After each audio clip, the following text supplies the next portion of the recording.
আচ্ছা, এটা তো প্রায়ই হয় তাই না, যে একজন শিল্পীর সবচেয়ে ব্যক্তিগত কাজটাই হয়তো তিনি কখনো দুনিয়ার সামনে আনেন না।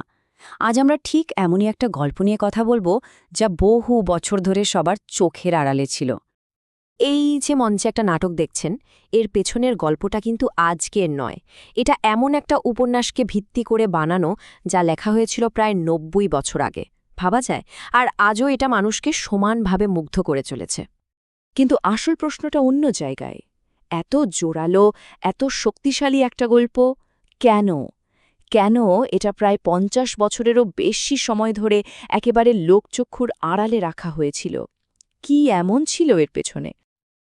এই পুরো রহস্যের কেন্দ্রবিন্দুতে আছেন বাংলা সাহিত্যের এক কিংবদন্তি জীবনানন্দ দাশ। কিন্তু তার এমন একটা দিকও ছিল যা খুব কম লোকেই জানত। আমরা তো জীবনানন্দ দাশকে একজন কবি হিসেবেই চিনি, তাই না?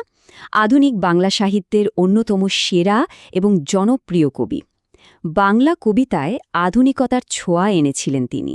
কিন্তু একটা মজার ব্যাপার হলো, তার বেঁচে থাকতে মাত্র ৫টা কবিতার বই বেরিয়েছিল। তার মানে তার সবচেয়ে ভেতরের কথাগুলো, তার ব্যক্তিগত গল্পগুলো, সেগুলো কিন্তু একটা গোপন অধ্যায় হয়েই থেকে গিয়েছিল।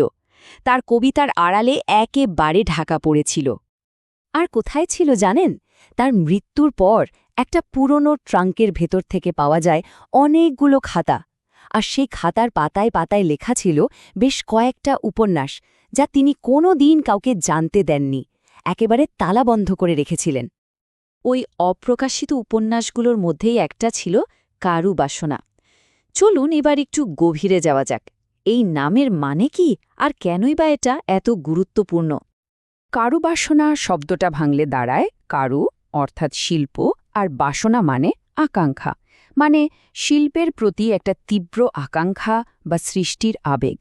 এটা এমন একটা জিনিস যা একজন শিল্পীর জন্য একদিকে যেমন আশীর্বাদ, ঠিক তেমনি অন্যদিকে একটা অভিশাপও বটে। এই লাইনগুলো পড়লে গায়ে কাটা দেয়। উপন্যাসের নায়ক বলছে, কারো বাসনা আমাকে নষ্ট করে দিয়েছে। কারো কর্মীর এই জন্মগত অভিশাপ আমার সমস্ত সামাজিক সফলতা নষ্ট করে দিয়েছে। এই কথাটার মধ্যেই যেন পুরো গল্পের সারমর্মটা লুকিয়ে আছে। তো এই উপন্যাসের প্রধান চরিত্র হল হেম। ৩৪ বছরের এক যুবক, এমএ পাশ করেছে, কিন্তু সে বেকার, পয়সা কড়ি নেই, আর দুটো জিনিসের মধ্যে সে একেবারে আটকে গেছে। একদিকে তার নিজের ভেতরের শিল্পীসত্তা, আর অন্যদিকে পরিবারের চাহিদা। আর ঠিক এখানে গল্পটা আরও বেশি ব্যক্তিগত, আরও বেশি বাস্তব হয়ে ওঠে। কারণ এটা নিছক কোনো কল্পকাহিনী ছিল না, এটা ছিল লেখকের নিজের জীবনেরই একটা প্রতিচ্ছবি। উপন্যাসটা এতটাই ব্যক্তিগত ছিল যে পরে যখন সমালোচকরা এটা পড়েন, তাদের মনে হয়েছিল এ তো কোনো উপন্যাস নয়, এ যেন জীবনানন্দ দাশের নিজের জীবনের ডায়েরি, যা তিনি হয়তো কোনোভাবে লুকাতে ভুলে গিয়েছিলেন। এই তুলনাটা দেখলেই বিষয়টা একদম পরিষ্কার হয়ে যাবে। একদিকে আছে উপন্যাসের চরিত্র হেম, আর অন্যদিকে স্বয়ং লেখক জীবনানন্দ দাশ। দেখুন, হেম এমএ পাশ কিন্তু বেকার।